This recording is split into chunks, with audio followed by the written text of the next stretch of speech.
Assalamualaikum warahmatullahi wabarakatuh. Saya Lubnatul Alawiyah, NIM U 2018-1029.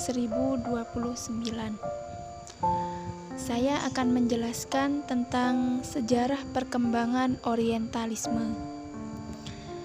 Yang pertama, pengertian Orientalis. Orientalis adalah kata serapan dari bahasa Perancis yang berasal dari kata Orient yang berarti timur.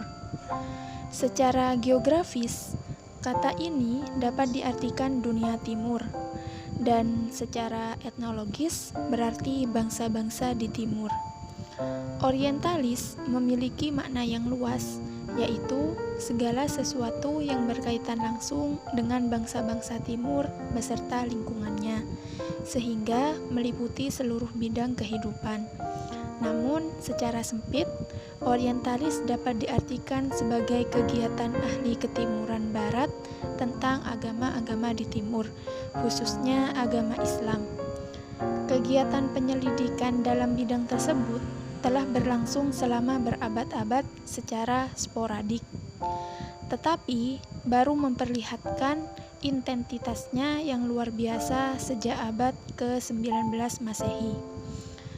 Sikap dan pandangan terhadap masing-masing agama di timur, khususnya agama Islam, sangat berbeda-beda menurut sikap mental orientalis itu.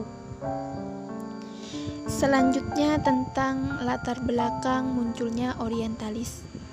Sebagaimana yang telah dimaklumi bahwa hubungan atau kontak antara timur dengan barat telah terjalin sejak ribuan tahun silam, yang ditandai dengan pembenturan kepentingan maupun permusuhan sekitar tahun 600 sampai 330 sebelum Masehi.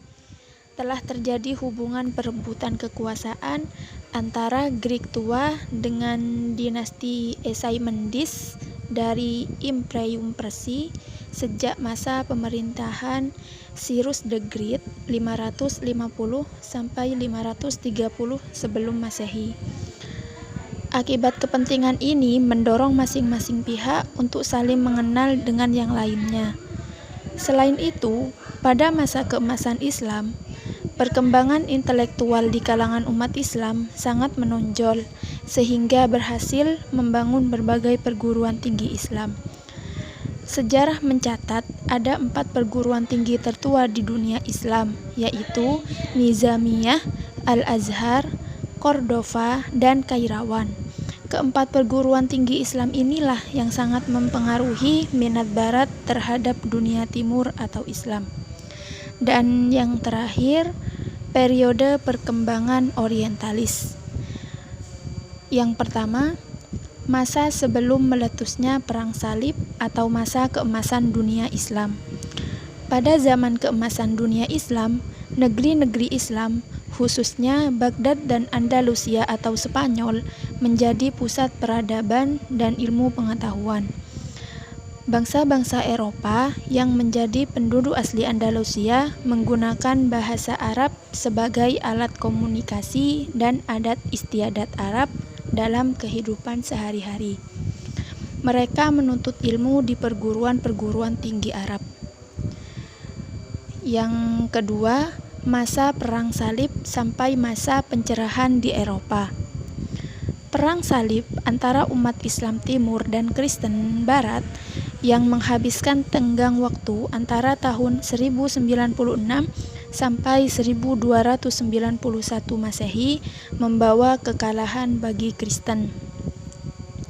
Namun, demikian bukan berarti umat Islam tidak menderita meskipun umat Kristen dinyatakan kalah, tetapi kontak Islam Kristen ini mempunyai sumbangsih yang sangat besar terhadap lahirnya Renaissance, kemajuan peradaban dan ilmu pengetahuan di Eropa setelah bangsa Eropa tenggelam dalam lautan kegelapan. Dan yang ketiga, munculnya masa pencerahan di Eropa sampai sekarang. Pada masa pencerahan ini, kekuatan rasio mulai meningkat, di mana sebuah tulisan yang dibutuhkan adalah objektif, bukan mengada-ngada.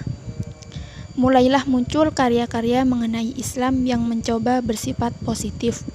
Misalnya tulisan Voltaire 1684 sampai 1778 dan Thomas Carlyle 1896 sampai 1947. Tidak semua tulisan mengenai Islam mengandung serangan-serangan dan menjelek-jelekan. Akan tetapi, mulai ada penghargaan terhadap Nabi Muhammad SAW dan Al-Quran serta ajaran-ajarannya. Pada periode ini, tulisan-tulisan orientalis ditujukan untuk mempelajari Islam seobjektif mungkin, agar dunia Islam diketahui dan dipahami lebih mendalam. Hal ini perlu karena orientalisme tidak bisa begitu saja terlepas dari kolonialisme, bahkan juga usaha kristenisasi. Namun begitu, awal abad ke-20 juga ditandai dengan munculnya para orientalis yang berusaha menulis dunia Islam secara ilmiah dan objektif. Orientalisme dijadikan sebagai usaha pemahaman terhadap dunia timur secara mendalam. Dalam tradisi ilmiah yang baru ini, bahasa Arab dan pengenalan teks-teks klasik mendapat kedudukan utama.